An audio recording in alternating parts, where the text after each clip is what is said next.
Que Dieu vous bénisse. May God bless you. Mais pour bakisamo le romore osunga susu croissance na yo. But then if it's to add something Par also, rapport il y a réponse par rapport à la question vous posez je m'excuse. if it's to add a bit knowledge according to the question you're asking. Omoni question ezaka te pona pona kaka bino kaka ba Kristo. You will see that this question is not only addressed to us.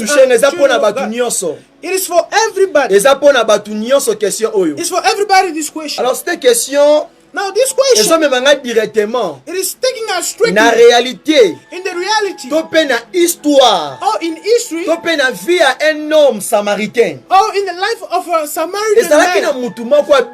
There was a man that came out. He came out from his house. He's going where he was going. In the way he was going. He came to find, he found himself on the hands of robbers. They took advantage of this man. They beat this man. They beat him almost to death. Yeah. So as this man was beaten almost to death, they took everything from him. C'est-à-dire quoi? It means what? Et pas Yesu. Before the Lord, when we came, we came empty-handed. But then we've welcomed the word. And since we've welcomed the word, before we welcome it, we were doing evil things.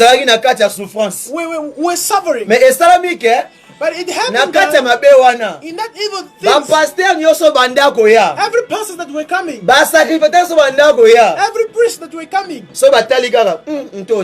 if they just look and say, no, they passed. It also happened in the tent of a Levite. He also came. He looked at me. Said, no, not me. But there was somebody. When he passed, they are calling him a Samaritan. Donc c'est un homme qui n'a même pas bénéficié. It is a man that is not even benefited. Donc je peux dire ça comment? So how can I say it? Donc qui n'a pas mérité that does not deserve de se sacrifier pour notre souffrance, pour notre faute. To sacrifice himself for our faults. Alors cet Samaritain c'est qui? This Samaritan, who is he? C'est Jésus. It's Jesus Christ. Jésus ayaki na vie na biso. Jesus came in our lives. Yesu ayaki na mo na biso. Jesus came in our lives. When people reject you, when people leave you, Jesus came unto you. He gave you life. He gave you the knowledge of his word. When he gave you that, in the place that he left you, it means in that place, it was like a building of God. It was a gathering where we meet and praise the name of God. In the same place left, when I will go, I will not leave you all. I'm explaining the history of Samaritan. A person that was beaten. Alors cet Samaritain c'est notre Seigneur Jésus. This Samaritan is our Lord Jesus. Alors que therefore the people that took care of the people that was c'est le Saint-Esprit.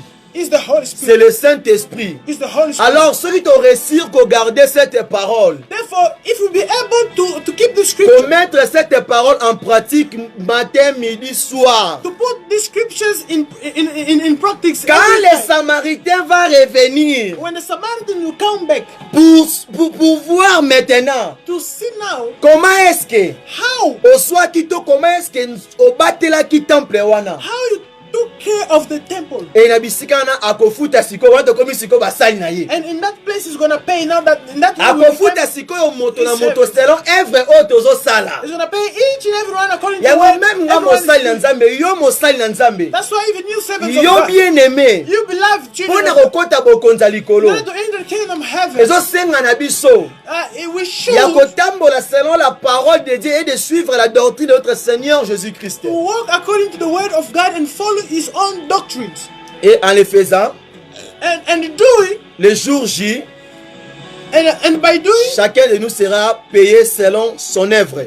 And when Jesus will come back, everybody shall pay his connaissance. It was just something to add according to the knowledge. Alors, Alors, ce qu'il faut comprendre, what you should understand, dans le Belaka, when we talk about Matthieu le chapitre 6, le verset 33, when we talk about Matthew 6:33, et puis ça rabbi sur réponse, il y a Hébreux 12:14. it gives us the answer of Hebrews 12:14. Et l'objet that says recherchez premièrement le royaume des cieux. Look that first of all the kingdom of Et heaven. toutes ces choses-là vous sera donné après avoir cherché le royaume des cieux. And all other things shall be given unto you. Alors réponse dans les Hébreux. Therefore it is Hébreux 12:14. of Hebrews 12:14. Et cela va être It says that rechercher la paix avec tous.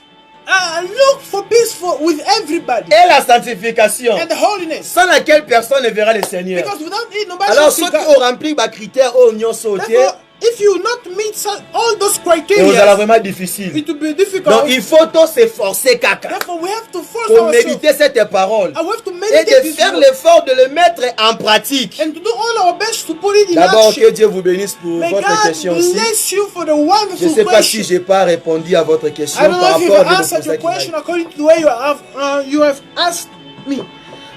I believe that the question that was asked is well answered. Thank you so